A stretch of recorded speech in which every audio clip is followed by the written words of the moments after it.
Morning Bharat AB star news देख रहे हैं आप और मैं हूं आपके साथ पूजा चौरसिया।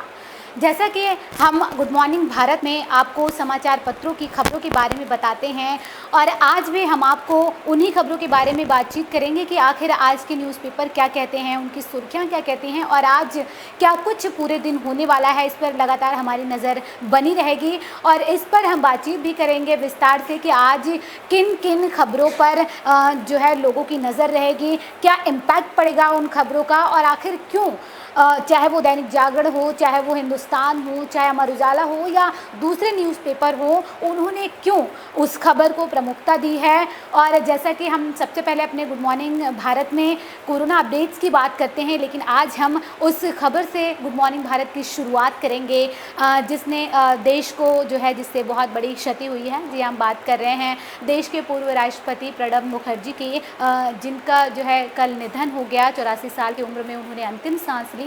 बता दें कि वो लंबे समय से बीमारी से जूझ रहे थे, जिसके बाद उन्हें दिल्ली कैंट में आर्मी अस्पताल में भर्ती कराया गया था, जहां उन्हें वेंटिलेटर सपोर्ट पर रखा गया था और लगातार डॉक्टरों की टीम निगरानी रखे हुए थी उन पर।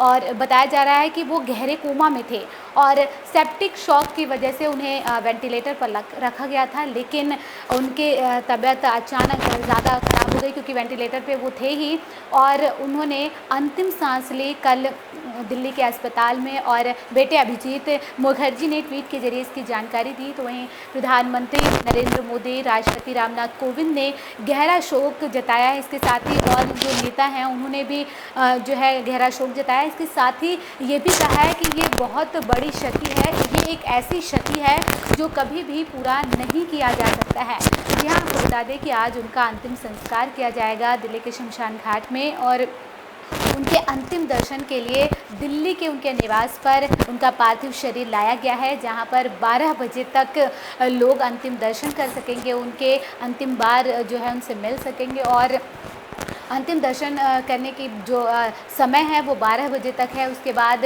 उनका अंतिम संस्कार जो है किया जाएगा और वो पंचतत्व में विलीन हो जाएंगे। 2 बजे का समय रखा गया है जब उनका अंतिम संस्कार किया जाएगा। बता दें कि पूर्व राष्ट्रपति प्रणब दा एक ऐसे राजनेता थे जिनकी कमी शायद ही कोई नेता कभी पूरी कर पाए। जी हाँ, ना सिर्फ कांग्रेस के बहुत बड़े नेता थे, उन्हें कांग्रेस का चाणक्य भी माना जाता था। जी, हम चाणक्य की बात इसलिए कर रहे हैं क्योंकि उन्होंने कांग्रेस की जो है ग्रोथ के लिए, चाहे वो फिर डॉक्टर मनमोहन सिंह जब प्रधानमंत्री थे उनके समय की बात हो या कांग्रेस को आगे ले जाने की बात हो, उनका बहुत बड़ा योगदान रहा है। और कभी भी इनका किसी भी राजनीतिक दल से कह लीजिए कि वाद विवाद नहीं रहा है और ये एक ऐसे राजनेता के रूप में उभरे जिनकी क्षति जो है जिनका जाना शायद ही कभी पूरा हो पाए, क्योंकि ये एक ऐसी क्षति हुई है जिसकी भरपाई कर पाना नामुमकिन सा ही है। कुछ और इनके बारे में और जानेंगे कि आज का न्यूज़पेपर क्या कहता है इनको लेकर, आखिर कौन कौन सी यादें हैं उनसे जुड़ी हुई है जिसे न्यूज़पेपर ने आज उठाया है, चाहे वो अमर उजाला की बात करें, चाहे दैनिक जागरण की, चाहे दैनिक भास्कर की, कि आखिर उनकी किन किन यादों को कैसे जो है उठाया है और कितने महान वो नेता थे, इसके बारे में भी हम आपको बताएंगे। जी हाँ, आपको इसके साथ साथ ये भी बता दें कि अगर वो चाहते तो, क्योंकि उन्हें वो ना सिर्फ एक बहुत अच्छे राजनेता थे बल्कि ये भी कहा जा रहा था कि वो एक बहुत अच्छे प्रधानमंत्री भी बन सकते थे। 2 बार उन्हें चांस भी मिला लेकिन उन्होंने प्रधानमंत्री वो नहीं बने और मनमोहन सिंह के सरकार में वो वित्त मंत्री भी रहे और जो है उनके कैबिनेट में कई बार उन्हें दूसरे मंत्रालय भी दिए गए। न सिर्फ वित्त मंत्रालय उनके पास रहा, उनके पास उद्योग मंत्रालय भी रहा, परिवहन मंत्रालय भी रहा, तो कई मंत्रालय उनके पास थे और उन्हें जो है एक सर्वश्रेष्ठ वित्त मंत्री के पुरस्कार से भी नवाजा गया था। जब वो वित्त मंत्री थे उन्हें सर्वोच्च आप कह लीजिए कि उन्हें वित्त मंत्री माना गया था उनके समय में। और क्या है यादें उनसे जुड़ी हुई जो न्यूज़ पेपर ने आज उठाया, क्योंकि अगर आपने आज के अखबार पढ़े हों तो आपने उनसे जुड़ी हुई तमाम चीज़ों के बारे में जाना होगा और समझा होगा कि प्रणब दा का जाना कितना लोगों के लिए कितना गहरा शोक उनके परिवार के लिए ना सिर्फ बल्कि पूरे देश में जो है शोक की लहर दौड़ गई है, क्योंकि एक ऐसे राजनेता को खोया है देश ने जिसकी भरपाई करना नामुमकिन है। बता दें कि देश के पूर्व राष्ट्रपति प्रणब मुखर्जी का आज अंतिम संस्कार किया जाएगा। जैसे कि हमने आपको बताया कि दिल्ली के शमशान घाट में आज उनका अंतिम संस्कार किया जाएगा, क्योंकि कोरोना का दौर चल रहा है। तो ऐसे में उनके जो है पैतृक गांव उनके पार्थिव शरीर को नहीं ले जाया जाएगा और यहीं पर जो है सम्मान के साथ उनका अंतिम संस्कार किया जाएगा। आपको बता दें कि इससे पहले 7 दिन का राजकीय जो है शोक घोषित किया गया है। 6 सितंबर तक जो जहां भी जो हमारा राष्ट्रीय ध्वज है वो जो है आधा जो है झुका रहेगा। तो 84 वर्षीय मुखर्जी लगातार गहरे कोमा में थे और उन्हें वेंटिलेटर सपोर्ट पर रखा गया था, जैसा कि हमने आपको बताया। तो उनसे जुड़ी हुई कुछ और बारे में बात करेंगे कि आखिर दैनिक जागरण का क्या कहना है, उनसे जुड़ी किन किन यादों को संजोया है। तो भारतीय राजनीति में बिरले नेताओं का कद ऐसा होता है कि उसकी पार्टी के अलावा विपक्षी नेता और विचारधारा से इतर के संगठन भी उनसे राय शुमारी और मार्गदर्शन लेते हों। जी हाँ, जैसा कि हमने आपको बताया कि न सिर्फ जो है कांग्रेस बल्कि जो विपक्षी दल थे वो भी उनसे राय शुमारी किया करते थे। किसी भी चीज़ के बारे में अगर उन्हें जानकारी लेनी होती थी या फिर राय मशवरा लेना होता था, वो बिना हिचकिचाए वो उनके पास चले जाते थे। तो पूर्व राष्ट्रपति प्रणब मुखर्जी इन्हीं बिरले नेताओं में शुमार थे। कांग्रेस में प्रणब मुखर्जी का कद भीष्म पितामह जैसे रणनीतिकार और संकट मोचन का था, तो विपक्षी बीजेपी और संघ के नेताओं के लिए वो एक सच्चे मार्गदर्शक थे। तो दिग्गज नेताओं की जुबानी ही भारतीय सियासत के इस अजात शत्रु की अहमियत को जान लेते हैं। बात सन 1969 की है। तब प्रणब दा पहली बार राज्यसभा सदस्य के तौर पर संसद पहुंचे थे। तत्कालीन प्रधानमंत्री इंदिरा गांधी राजनीतिक मसलों पर प्रणब मुखर्जी की समझ की कायल थी। उन्होंने प्रणब दा को अपनी कैबिनेट में नंबर 2 का दर्जा दिया। तब प्रणब दा ने आर वेंकटरामन, पीवी नरसिम्हा राव, ज्ञानी जैल सिंह और जैसे कद्दावर नेताओं के बीच अपने काम का लोहा मनवाया था। इंदिरा जी की हत्या के बाद प्रधानमंत्री के लिए प्रणब दा का नाम भी चर्चा में रहा, लेकिन सियासत का खेल देखिए उन्हें प्रधानमंत्री नहीं बनाया गया। 1984 के लोकसभा चुनाव के बाद तो प्रणब दा को कैबिनेट में भी जगह नहीं दी गई। इसका उन्हें मलाल था। बाद में उन्होंने कहा कि जब उन्हें पता चला कि वो कैबिनेट का हिस्सा नहीं है, वो हैरान रह गए। हालांकि उन्होंने खुद को संभाल लिया था। तत्कालीन प्रधानमंत्री मनमोहन सिंह भी प्रणब दा की अहमियत को बखूबी समझते थे। वहीं हम जैसा कि मनमोहन सिंह की बात कर रहे हैं, पूर्व प्रधानमंत्री की, तो अगर हम पूर्व राष्ट्रपति प्रणब दा और पूर्व प्रधानमंत्री मनमोहन सिंह के अगर बीच के रिश्तों की बात करें तो जो है कई बार जब प्रणब दा को जब मनमोहन सिंह सर बुलाते थे तो एक बार तो ऐसा हुआ कि वो नाराज़ हो गए और वो इतने ज़्यादा नाराज़ हो गए कि उन्होंने साफ तौर पर मनमोहन सिंह को कह दिया कि अगर वो उन्हें दोबारा सर बुलाएंगे तो वो कैबिनेट की मीटिंग में हिस्सा ही नहीं लेंगे। तो इसके बाद जो है दोनों नेताओं के जो दोनों नेता थे उनके बीच में ये बातचीत हुई कि वो उन्हें प्रणब जी बुलाएंगे और प्रणब दा डॉक्टर सिंह के नाम से मनमोहन सिंह को बुलाएंगे, उन्हें संबोधित करेंगे। तो ये जो कनेक्शन था उनके बीच में, ये बहुत ही इसकी अहमियत को पूर्व प्रधानमंत्री मनमोहन सिंह बखूबी समझते थे। इसी वजह से उन्होंने उनकी नाराज़गी को दूर करते हुए उनसे ये कहा कि वो प्रणब जी ही अब बुलाएंगे। तो यूपीए सरकार में उनकी भूमिका एक संकट मोचन की रही। कांग्रेस नेता कपिल सिब्बल कहते हैं कि प्रणब दा अपने आप में एनसाइक्लोपीडिया थे। ऐसे शख्स राजनीति में बहुत कम दिखते हैं। उन्होंने प्रणब दा को कांग्रेस का भीष्म पितामह बताया। कपिल सिब्बल कहते हैं कि कांग्रेस में तब प्रणब दा की सहमति के बिना पार्टी का कोई फैसला नहीं ले सकते थे। वहीं कांग्रेस नेता और छत्तीसगढ़ के मुख्यमंत्री भूपेश बघेल का कहना है कि जब भी सरकार संकट में आती थी तो एक संकट मोचन के रूप में सामने प्रणब मुखर्जी होते थे। कांग्रेस नेता जनार्दन द्विवेदी की माने तो प्रणब जी अकेले व्यक्ति थे जिनकी इतिहास और राजनीति पर गहरी पकड़ थी। तो राजनेताओं ने उन्हें अपने अपने तरीके से याद किया है और बताया है कि कैसे वो कांग्रेस के न सिर्फ संकट मोचन थे बल्कि कपिल सिब्बल ने उन्हें इंसाइक्लोपीडिया भी बता दिया है।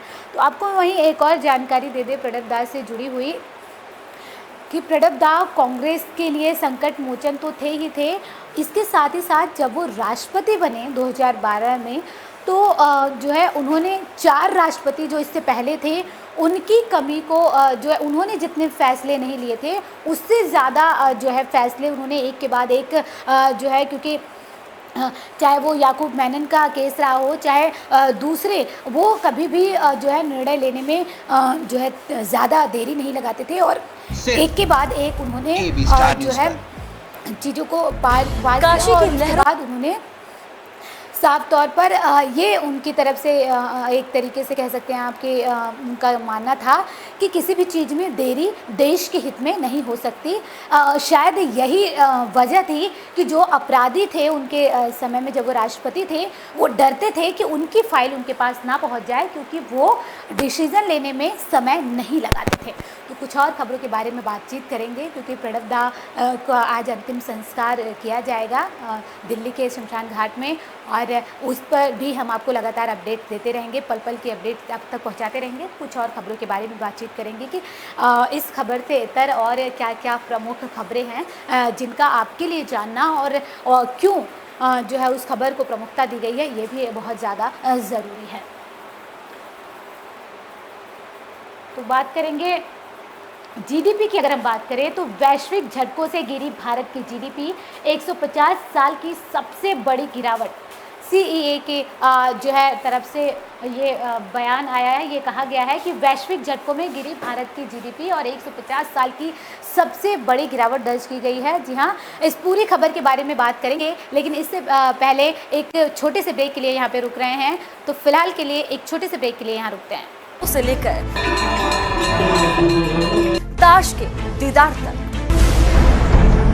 सत्ता की गलियारों से लेकर जनता की आवाज तक, यूपी की हर छोटी और बड़ी खबर, वो चाहे जराइम की दुनिया की हो या हो खेल के मैदान की, यूपी की हर खबर से कराएंगे आपको रूबरू यूपी 75 में, सिर्फ और सिर्फ एबी स्टार न्यूज पर। Yes, no, yes, sorry, no, yes, yes, no. You just only have to place right person at right place. And yes, yes, yes. Bittu को सोनिया मिल गई, रोनू को मोली और बंटी को Babli. So, what you are waiting for? Please log in www.sanskarwedding.com and for further queries, please call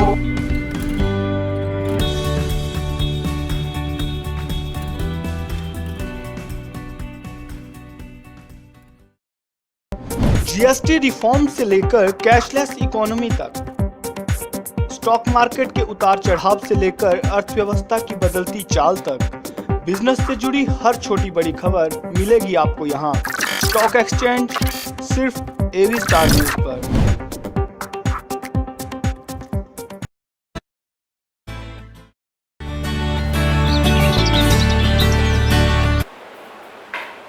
break के बाद आप सभी का एक बार फिर से स्वागत है। खबरों में आगे बढ़ेंगे कि आज के न्यूज़पेपर क्या कहते हैं, लेकिन इसी बीच एक बड़ी खबर आ रही है आगरा से, जहां आगरा ट्रिपल मर्डर केस में एक सनसनीखेज खुलासा हुआ है। जी हां, आपको बता दें कि जो आरोपी थे जो है पुलिस की मुठभेड़ में वो घायल हो गए हैं। बता दें इस पूरे मामले में कि एक जो है घर में जली हुई लाश मिली थी कल। इस ट्रिपल मर्डर केस से पूरे जो है आगरा में सनसनी फैल गई थी क्योंकि घर में पति पत्नी और बेटे की जली हुई लाश मिली थी। इस पूरे मामले में पुलिस छानबीन कर रही थी और जानने की कोशिश कर रही थी कि आखिर हत्या की वजह क्या है, क्योंकि पुलिस ने जो शुरुआती जांच थे उसमें हत्या की आशंका के साथ साथ जो है हत्या करके जलाने की कोशिश की बात कही थी। तो इसी बीच पुलिस के हाथ बड़ी कामयाबी उस समय लगी जब आरोपियों के साथ पुलिस की मुठभेड़ हो गई और मुठभेड़ में 2 आरोपी जो है वो घायल हो गए हैं। और बताया जा रहा है कि जो आरोपी था उनमें से एक आरोपी का जो है दुकानदार, जिसका जो ट्रिपल मर्डर जो केस था, ये पूरे मामले में जो दुकानदार था जिसकी हत्या की गई थी, उसके जो है पैसे, आरोपियों के पैसे दुकानदार के पास थे और दुकानदार पैसे नहीं दे रहा था, जिसकी वजह से इस पूरे घटनाक्रम को अंजाम दिया गया।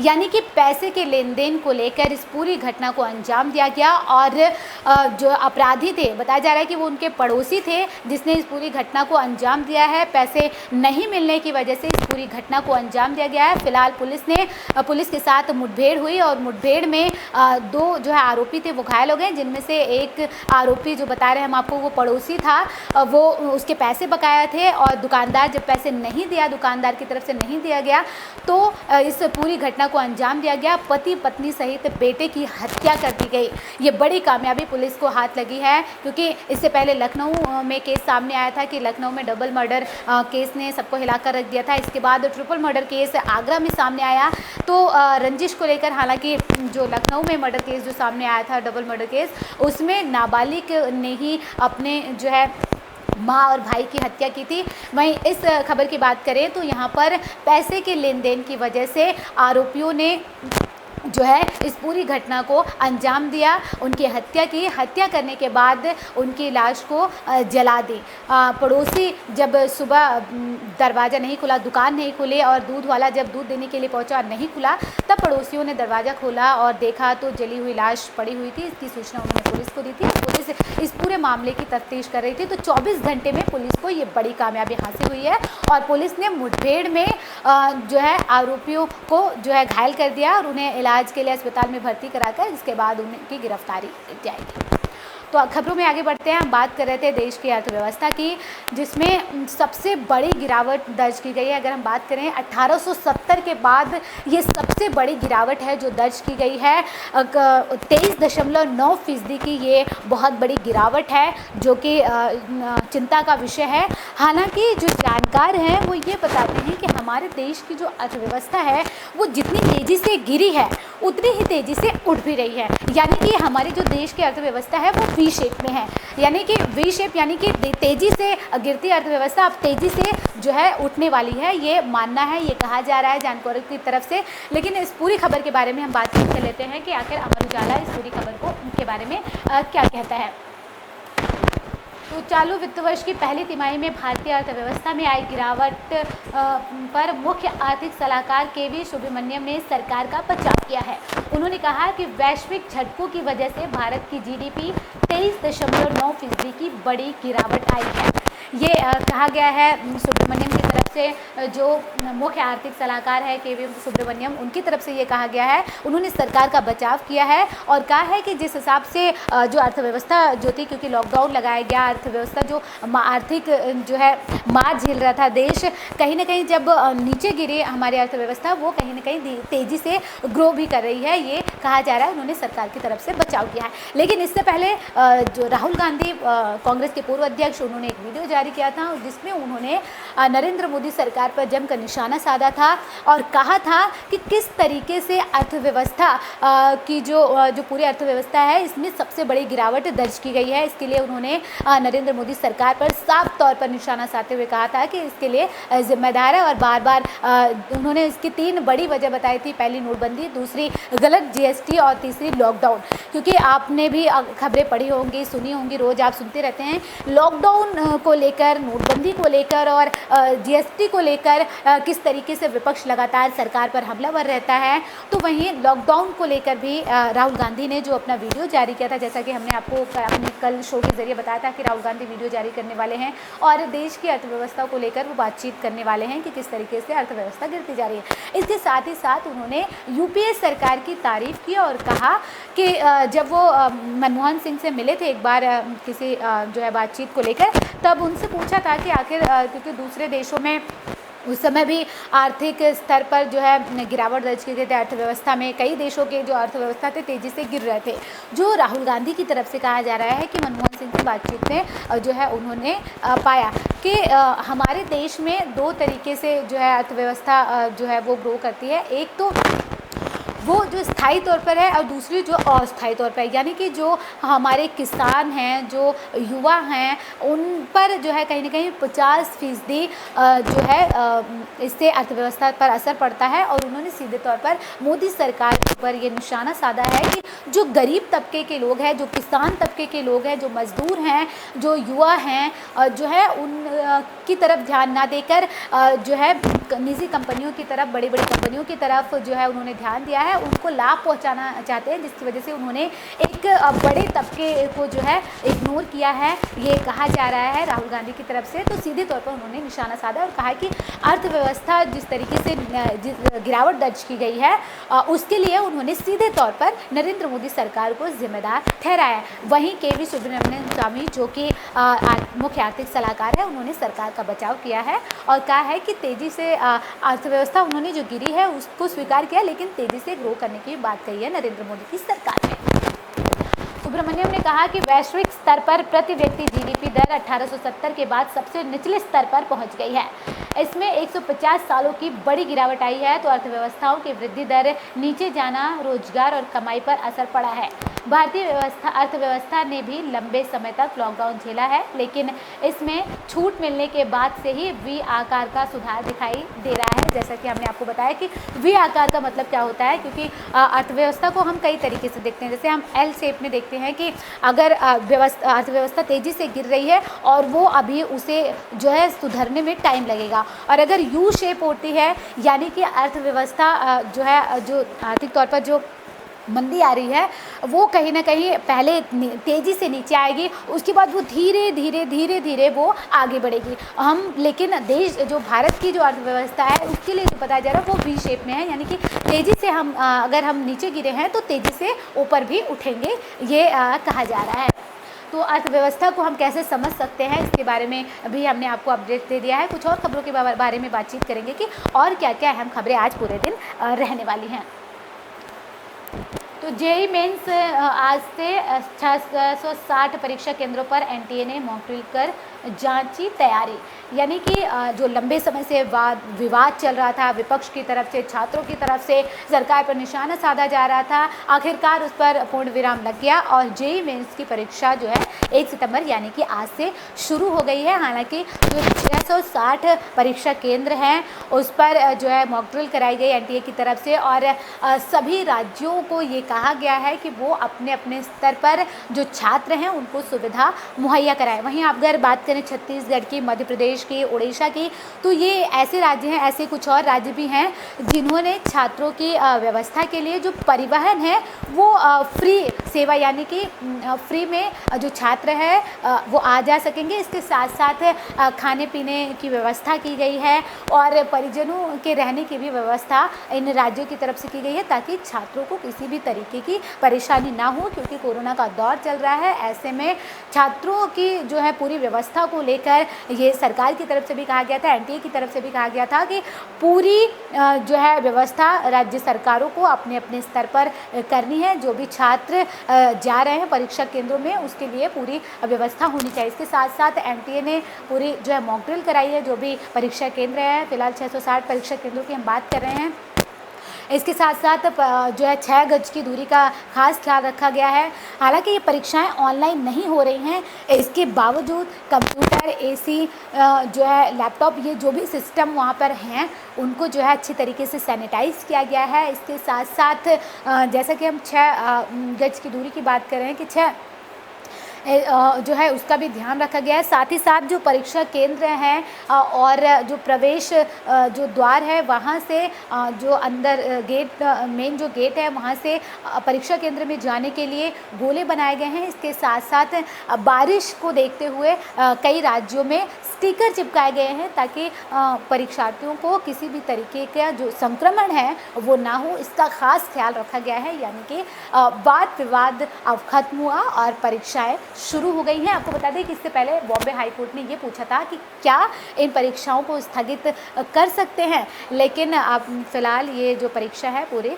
शुरू हो गई है। तो फिलहाल देश और दुनिया में क्या चल रहा है इसके बारे में हम आपको पल पल के अपडेट्स देते रहेंगे, चाहे वो चीन से भारत के विवाद को लेकर हो, जिस तरीके से स्थिति तनावपूर्ण चल रही है, या फिर देश की अर्थव्यवस्था को लेकर हो, कोरोना को लेकर हो, हम सारे अपडेट्स आप तक पहुंचाते रहेंगे।